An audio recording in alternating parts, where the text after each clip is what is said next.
Bonjour à tous, je suis Thomas Visonneau, je suis metteur en scène de la compagnie du Tout Vivant et je suis ici à La Rochefoucauld au Théâtre des Carmes dans ce magnifique cloître parce qu'on vient de terminer une résidence sur la prochaine grande création de la compagnie, Léonce et Léna, entre parenthèses, Fantaisie.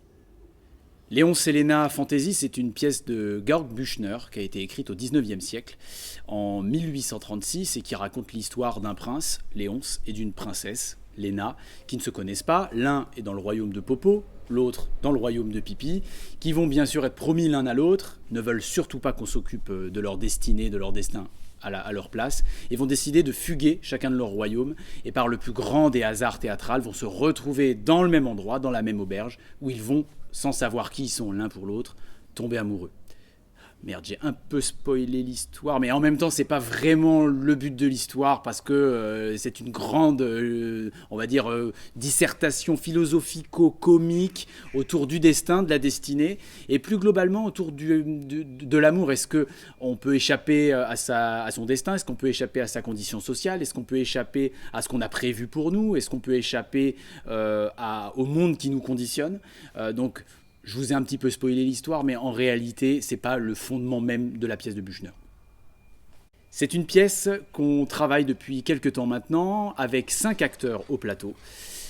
Il y aura Augustin Mullier, qui travaille déjà dans la compagnie, dans le spectacle Pourquoi le saut des baleines, et Misty Chédierez est là, qui jouera dans cette pièce Léonce, et il jouera aussi la gouvernante, et il jouera aussi un des serviteurs du royaume.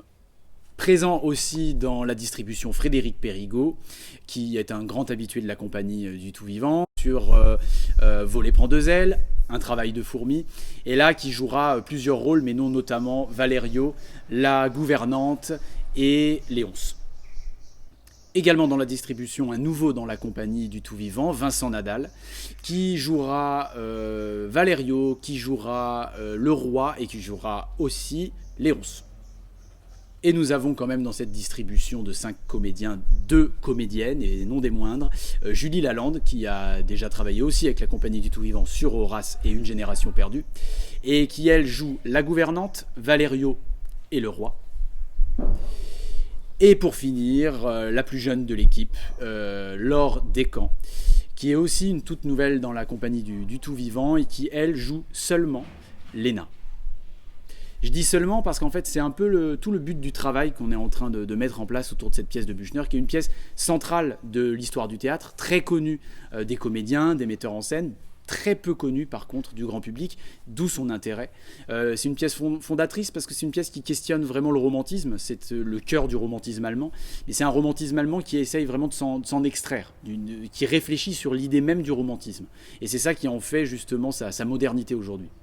Et si Laure Descamps est la seule à jouer Léna alors que tout le monde joue d'autres rôles, c'est qu'en fait c'est le parti pris de départ qui a été le mien, c'est-à-dire de tout recentrer sur une troupe d'acteurs où à chaque acte, il y a 3 actes dans la pièce, l'intégralité de la distribution changerait, sauf Léna. Léna qui resterait du coup la comédienne, le personnage un peu central de toute cette pièce qui s'appelle Léonce et Léna, mais la grande, on va dire, bizarrerie de la pièce, c'est que Léonce c'est à peu près les 3/4 du texte et que Léna allait le dernier tiers à peine, et du coup ça donne une sorte d'énigme à résoudre pour le metteur en scène que je suis, pour les comédiens aussi, à savoir comment on sonde cette pièce au XXIe siècle et que veut dire le silence de Léna dans cette fable comico-métaphysico-philosophique.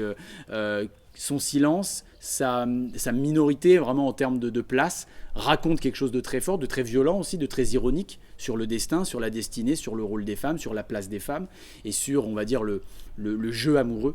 Moi qui m'intéresse et qui m'a donné véritablement envie de monter cette pièce. J'ai décidé depuis le début du travail sur Léonce et Léna d'ancrer cette création dans la pop culture. Pourquoi la pop culture? Justement parce que c'est une pièce qui questionne aussi qu'est-ce que le populaire. Qu'est-ce qui rassemble les gens? Qu'est-ce qui peut aller au-delà même des classes sociales? Et du coup, ça me donnait envie de travailler sur cette matière qui serait la matière de la culture populaire, celle qui réunit tout le monde aujourd'hui, qui fait, on va dire, consensus, qui est née dans les années 70-80 et qui nous inonde encore aujourd'hui. Et ça va être un peu les grands motifs en fait, de la création, à savoir le monde des jouets, le monde de la chambre, puisque Léonce et Léna sont 2 ados qui restent bloqués dans leur monde, un peu bloqués dans leur chambre avec leurs jouets, jouait, les singles, les musiques, les tubes, les couleurs un petit peu pop, un petit peu rétro. L'idée c'est de travailler sur une pièce qui serait comme une sorte de grande horloge pop, où on peut passer un peu du coq à l'âne entre hier et aujourd'hui, où il y a des choses qui nous connectent très très vite à une réalité concrète de maintenant, avec un texte qui nous vient de loin puisqu'il a 200 ans. Et c'était cette corrélation, comment on pouvait porter très fort un texte d'il y a 200 ans, 250 ans, avec notre monde d'aujourd'hui, en le révélant, et qu'est-ce que ça révèle de nous, puisque en fait les problématiques d'il y a 250 ans sont les mêmes aujourd'hui encore.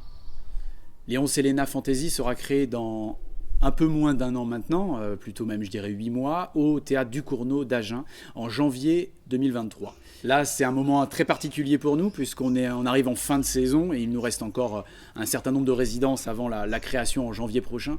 Mais on est très content de cette résidence ici, au Théâtre des Carmes de La Rochefoucauld, parce que c'est la première fois où on a pu sonder la pièce dans son entier. On a travaillé l'acte 3, et du coup on a pu, là, tout à l'heure, ça fait quelques heures, faire un monstre de toute la pièce. Donc on a traversé...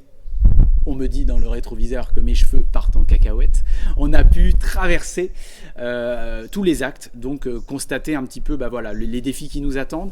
Et puis on a retrouvé un peu cette excitation. Il y avait quelques personnes dans le public, il y a eu quelques rires aussi, puisque ce que je n'ai pas dit, c'est que cette pièce est une comédie, une drôle de comédie. Mais j'avais très envie, moi en tant que metteur en scène, de me confronter à un texte comique. Je pense qu'on a vécu des choses difficiles. On est dans un monde qui n'est pas forcément très rigolo. Léon Séléna n'est pas une pièce forcément extrêmement drôle dans le fond, puisque même c'est plutôt une pièce sur l'ironie du monde, donc c'est pas forcément très drôle, mais elle sort drôle, et j'ai envie qu'on rigole dans une salle de théâtre, qu'on ait 15-16 ans, qu'on aille au théâtre souvent, qu'on n'y aille jamais, et qu'on puisse se réunir tous ensemble autour de cette comédie-là qu'est Léon Séléna.